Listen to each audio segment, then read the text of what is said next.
Hey everybody, Ben here with Diesel Power Products, and today we are talking about the Fleece Performance Sureflo Sending Unit.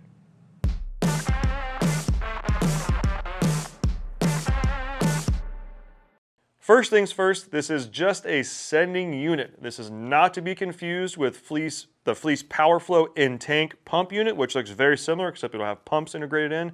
This is just the sending unit.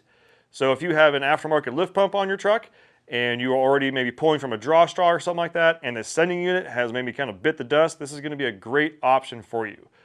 Fleece has done a really good job with this nice billet bulkhead and making sure that it includes everything you need, which includes a new float, a new O-ring, and any wiring you would need to install it as well.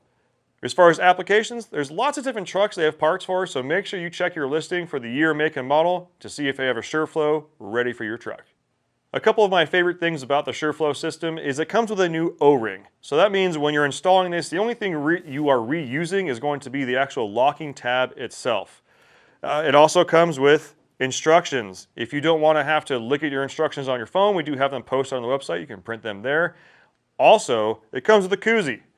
Sold, right? When it comes with a koozie, I'm always happy, and not to mention, it's packaged very, very well. If you have any questions on this or want to make sure it'll work with your lift pump you have installed on your truck, feel free to reach out. We have sales technicians on the phone at 6 a.m. to 6 p.m. Pacific time, Monday through Friday. You can also email us, use the chat feature on the website, contact us through social media, whatever works best for you. We're here to give you the best tech support in the industry. Thanks for watching, and we'll see you in the next one.